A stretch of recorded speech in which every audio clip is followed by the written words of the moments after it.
Summer nights had a way of making everything feel alive. The air smelled of pine. The sky was a velvet blue sprinkled with stars, and the forest whispered secrets that only the wind could understand. That's what Ethan thought as he loaded the last of the gear into his old Jeep.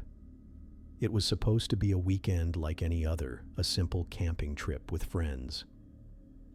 Ethan, always the adventurous one, had convinced his buddy Chris to join, along with Chris's girlfriend Lena. Confident and fearless, and Maya quiet but sharp with a curious streak that sometimes got her into trouble. 4 friends. 1 weekend. Endless woods. Ethan had been to the spot as a kid with his uncle, a clearing near an old trail, a dried-up creek that had long stopped flowing. Perfect for a fire. Good skies for stargazing. And best of all, hardly anyone went there anymore. They arrived as the sun was dipping behind the trees. Firewood was stacked tents set up, and the air smelled of warm dirt and smoke from the lighter Ethan had used. Chris cracked a cold soda, grinning. "Man, this is perfect. Just us bugs dirt pretending we're outdoorsy," he said. Maya rolled her eyes. "And spiders. Don't forget spiders." They laughed, letting the forest sounds mingle with their chatter. Fireflies floated lazily, circling the clearing like tiny floating lanterns.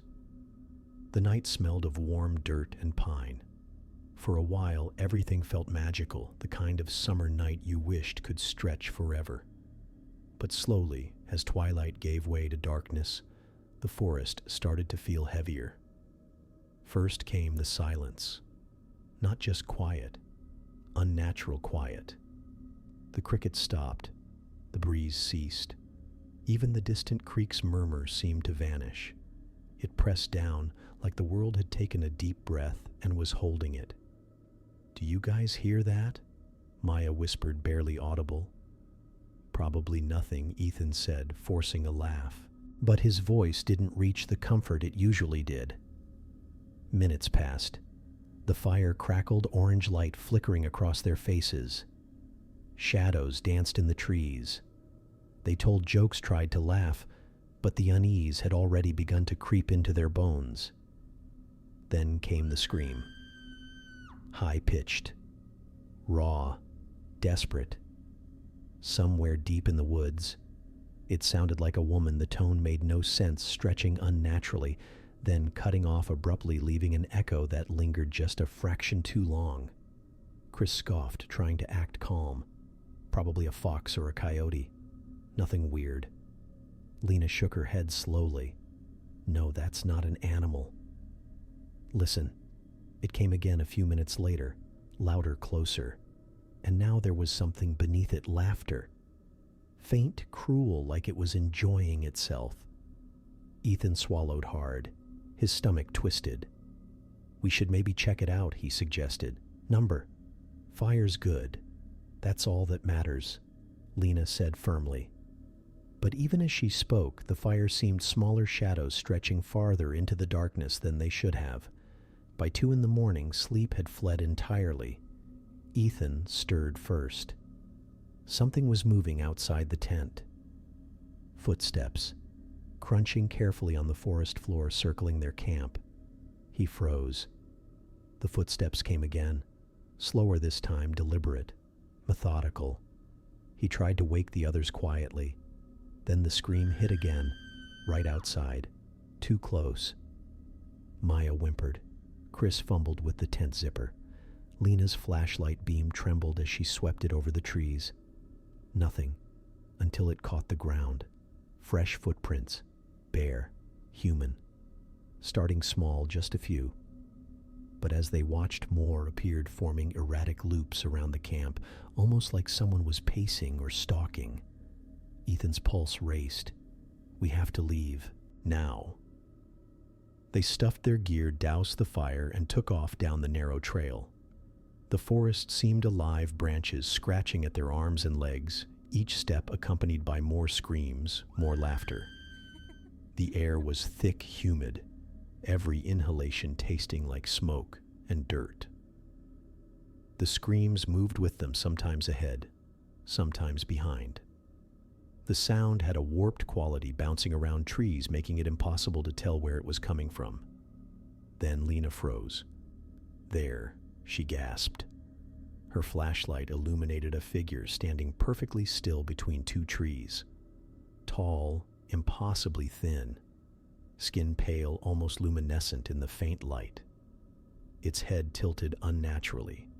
Its mouth gaped wide, but the scream was out of sync, hitting their ears. Before the lips moved, a broken recording played live.